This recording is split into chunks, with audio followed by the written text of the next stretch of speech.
General Bakshi, आपको ये अल Arabia TV की इस खबर में कितना सब्सटेंस नजर आता है, कितने आप इससे अग्री करते हैं?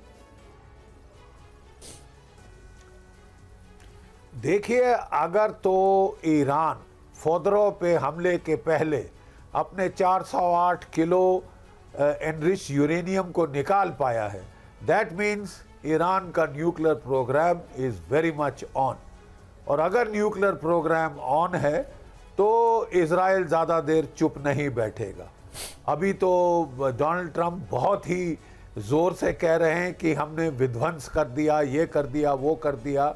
उनकी भी कन्नी कटेगी अगर पता चले कि साहब नहीं, हम उनकी कैपेबिलिटी को हिट नहीं कर पाए, वो बरकरार बच गई है इतने बड़े बॉम्बिंग के बाद भी।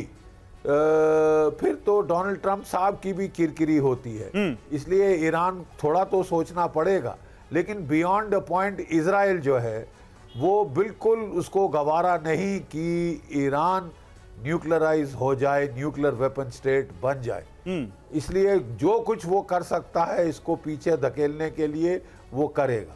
और वो करेगा तो ये भी जाहिर है कि ईरान में अभी क्षमता है पलटवार करते रहने की। यस, हमने तो सोचा था कि सबसे बड़ी अक्लमंदी होती ईरान के लिए कि अगर वो बोलता कि हाँ जी हमारा न्यूक्लियर प्रोग्राम ध्वस्त हो गया है, 5-6 महीने चुप रहकर अपनी मिसाइल एयर डिफेंस को रीबिल्ड करता, अपने न्यूक्लियर प्रोग्राम पे काम करता और फिर डिटरेंस दोबारा एस्टैब्लिश करके फिर लड़ता। लेकिन वो तो हुड़मती में आ गए हैं, वो दुनिया को दिखाना चाहते हैं कि हमारा कुछ नहीं हुआ और हम लड़ने में सक्षम हैं और हम महीनों महीनों लड़ सकते हैं।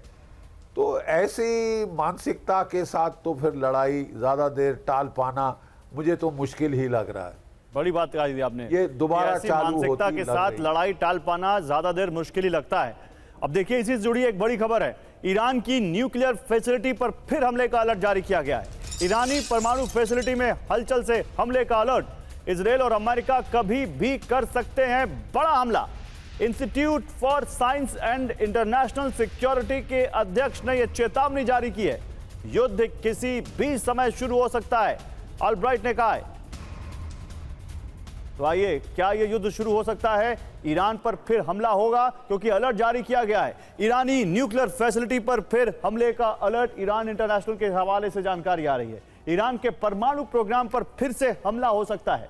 ईरानी न्यूक्लियर फैसिलिटी में हलचल के बाद हमले की आशंका है। न्यूक्लियर फैसिलिटी को फिर से तैयार कर रहा ईरान, ये रिपोर्ट कह रही है। Institute for science and international security के अध्यक्ष ने चेतावनी ये जारी की है। ईरान इंटरनेशनल के हवाले से जानकारी आई है। ग्रुप कैप्टन डीके पांडे साहब, तो क्या ईरान फिर से अपना न्यूक्लियर जो प्रोजेक्ट था वो शुरू कर चुका है? इसकी ये माने कि क्या न्यूक्लियर यूरेनियम एनरिचमेंट फिर से वहां शुरू हो गया होगा? जिस तरह से जिस हलचल की बात आ रही है, क्या हलचल हो सकती है? देखिए, जो क्रेडिबिलिटी है इनपुट्स की जो आ रही है पूरे ईरान इजराइल के क्षेत्र से, मिडल ईस्ट से, वो उसके बारे में कुछ कहना मुश्किल है, क्योंकि एक तरफ क्लेम्स हैं कि बहुत ही हमने सटीक निशान लगाया और आप तस्वीरें भी आई, हमारे पास आई, इमेजरी जो आई वो कुछ भी उसको सपोर्ट भी करती है, लेकिन बाद में ऐसे भी इंफॉर्मेशन आई कि जो इंटरनल स्ट्रक्चर हैं अंडरग्राउंड बेसमेंट में वो काफ़ी गहरे थे और स्कैटर्ड थे। तो पूरा जो है फ्लोरोडो की बात मैं कर रहा हूँ, वहाँ पर जो ऑब्जेक्टिव थे पूरा अचीव नहीं हो पाए। तो साथ में अब ईरान के लिए सबसे बड़ी दिक्कत यह है कि उनके थोड़ी देर पहले ही उनके रक्षा मंत्री का जो स्टेटमेंट आया था कि भाई बहुत हमले कामयाब रहे और हमें काफी क्षति पहुंची है।